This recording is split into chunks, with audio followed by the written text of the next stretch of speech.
Casey's Calm ASMR. Subscribe and then fall asleep.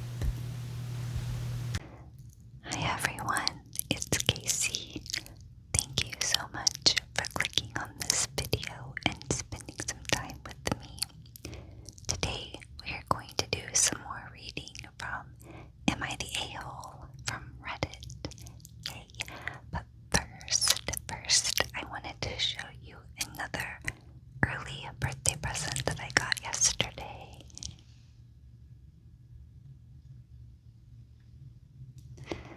Isn't that the most beautiful thing you've ever seen? Ever. My friend brought me this. Look at the handle. And the whole cup is pink. I love it. I love it so much that I haven't even taken it home. I've left it at my office overnight so that I can put it on my desk and look at it today. So, okay, let me get the iPad 1 second.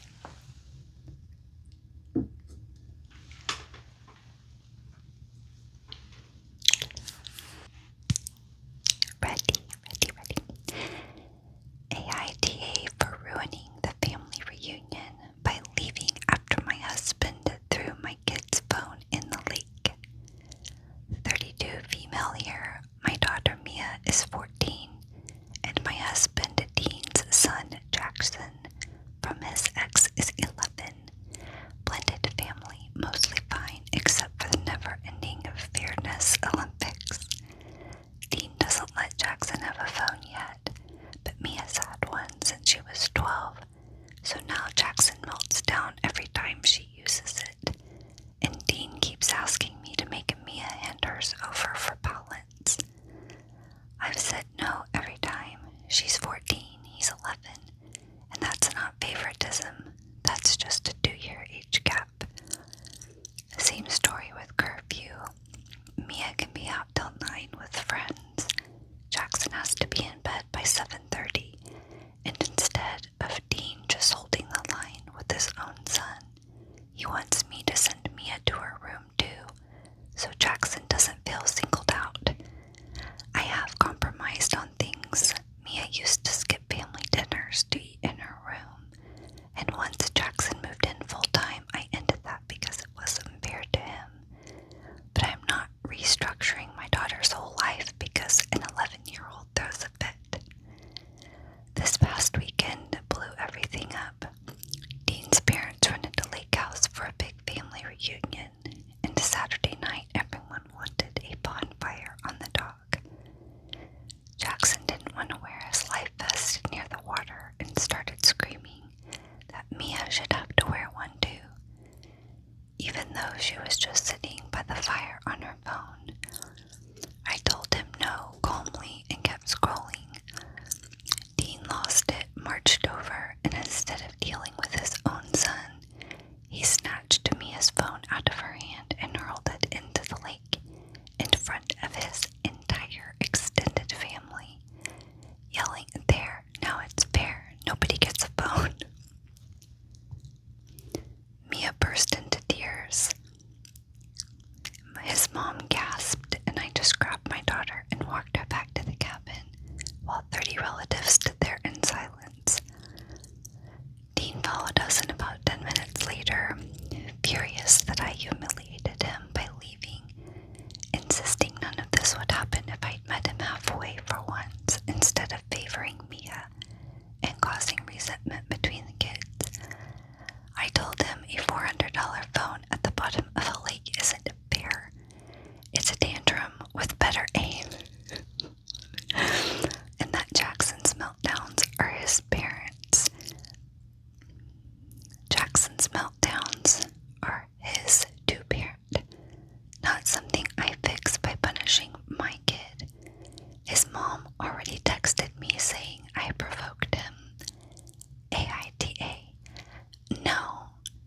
This makes me crazy, and that's coming from the baby of the family. I am the baby of the family, and there was a big age gap between my brother and sister and myself, And I knew that I had to go to bed because I was younger, and that they got to do things I didn't get to do because they were older than me.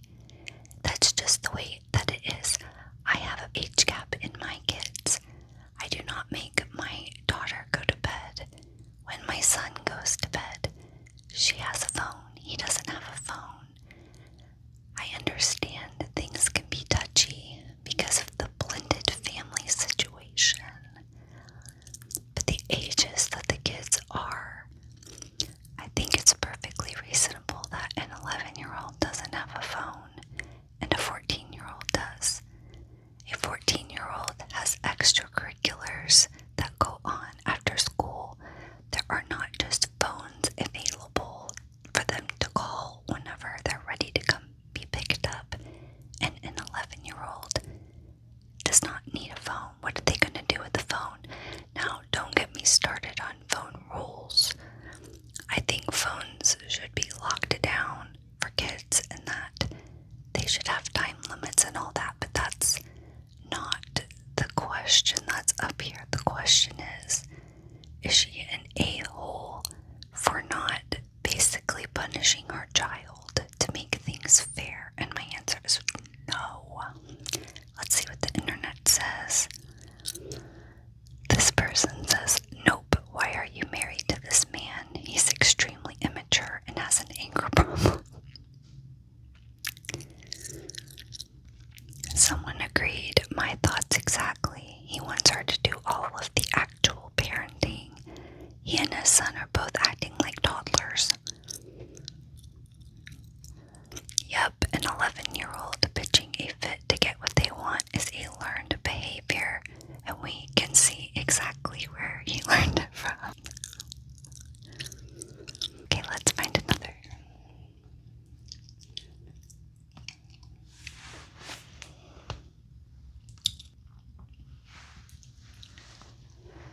Okay. AITA, tough situation, need perspective. Here goes nothing.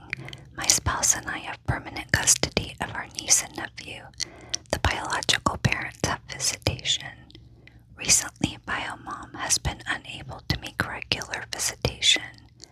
Biodad, incarcerated, learned this information and proceeded to make harassing phone calls, leaving voicemails, talking horribly about her to our family.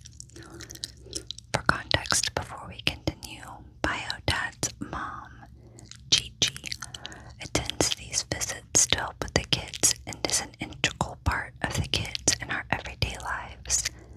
I love and respect Gigi more than I can ever express. Biodad and Grandma, Biodad's mom talk frequently. It is possible that something was said and taken out of context by Biodad. This is a frequent occurrence. However, I don't think it was malicious on Gigi's part. Biomom has now expressed concern and is requesting Gigi not attend the visit because of Biodad's harassment. I understand her concern, and it is absolutely valid in my opinion. We all discussed and agreed to boundaries and expectations in order for us to exist in the kids' lives peacefully. One of the boundaries is neither parent will be given information regarding the other's time with the children. Visitation is supervised by my spouse and I. This is where I am questioning AITA. I stand by my word and believe we all find a way to coexist with the kids' world. Therefore, I did raise this conversation with Gigi and let her know of Biomom's concern and request.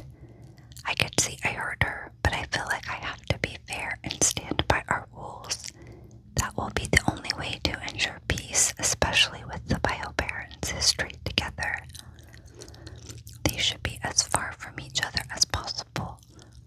I am seeing Biomom this week and hope to discuss finding a medium, as I would like Gigi to continue to be at visits. She is a part of their everyday life, and again, I don't think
that she shouldn't have.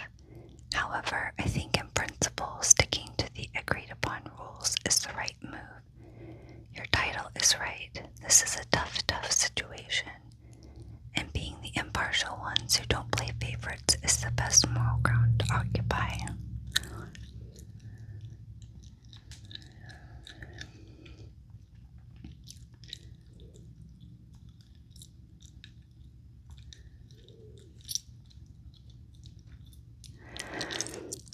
There is no reason why Gigi needs to be participating in the birth mother's visit. She is not her mother. She is friendly with you and has other opportunities to spend time with the children. And the visitation time is for the mother, not the dad's mother. That's true, although I feel like she was just there in a supervisory capacity. That's how I read it anyway. Okay, let's do one more.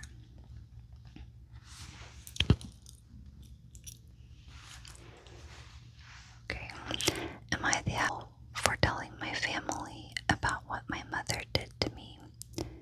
Hi, 2 hot takes. Been a long time listening, but first time poster. I need advice. I, 24 male, recently cut off my mom and told her family about what she did to me during my childhood. I don't and have never had a good relationship with her. I have tried for years to mend our relationship and tried to change her behavior, but realized it was a waste of time. Anyway, my fiance and I recently went on a trip to visit my dad's side of the family, which is about an hour away from where my mother lives. We had traveled 6 hours at this stage and had already agreed that we wouldn't be seeing her. I was adamant on that. Somehow, and I haven't found out yet, she had been told that we were there and proceeded to ring me over 100 times and left 50 plus voicemails where she told me how horrible of a son I am, how I'll never be enough. You get the gist. I decided to ring her back and told her that this relationship is over and I'll never be contacting her again, and for now she is blocked. She did not react well, as per usual, but I blocked her number and haven't heard anything since. Now here's where I might be the a-hole. I rang her sisters, who have lived together for a long time, and told them everything about my childhood, from every argument, every physical altercation we had, all of the emotional distress, and what she said in multiple voicemails. I had photos taken of my body as a child when social services got involved, which I showed them also. They were shocked and said they didn't know this was going on. It's a lie, but I'll let that slide. They have since been in contact with her and told her about what I said. She of course denied it, but because I had physical proof of it, she could only deny it for a short time. They believe her side of the story though, and are now trying to convince me that it's all in my head, and that I should forgive her because she is my mom. The old saying, you only get one mom stuff. So Reddit, am I the a-hole for cutting off my mom and telling her family about it? If not, how do I deal with the situation to help them believe my side of the story? Update. There's an update here. My apologies for taking so long to update you all. This has been a super messy situation. I cut them all off. I blocked them all. It wasn't worth my time nor energy to force or help them see where I was coming from and what they were blind to. Thank you everybody for your comments and support. I knew I wasn't crazy, but they were making me out like I was. Yes, this person is definitely not an a-hole. I don't know that I would have wanted to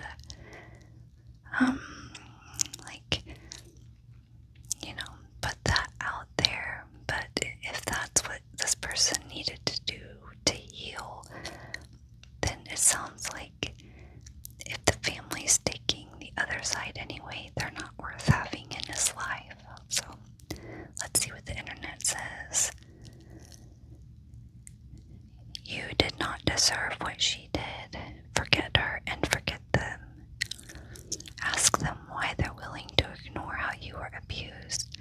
Ask them why they didn't protect you. Ask them why they're not protecting you now. Then block every flying monkey that comes your way. Yes. Anyone who defends or minimizes what you have gone through, block. You can give them one warning or just block them. It's up to you. But bear in mind, one of them will tell her everything about your life and will triangulate to get you and her in the same place. Good luck.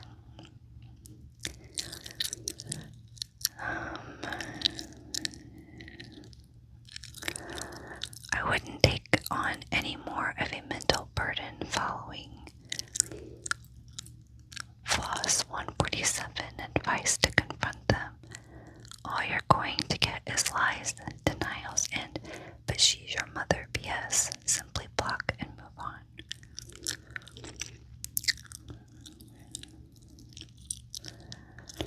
No one who isn't supportive of you right now needs to attend your wedding. Not your mother, not her flying monkeys, none of them. I wouldn't trust them not to ruin the event. So why even give them the opportunity? I think I must have missed is that why he's doing this is because of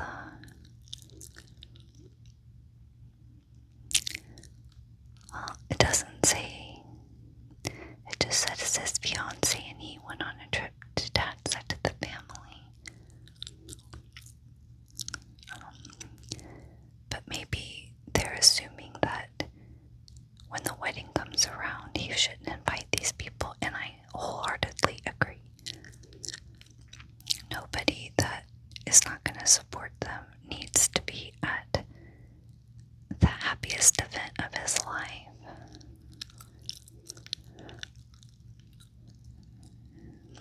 And the only reason to get other family involved is if she involved them. Like, if she was getting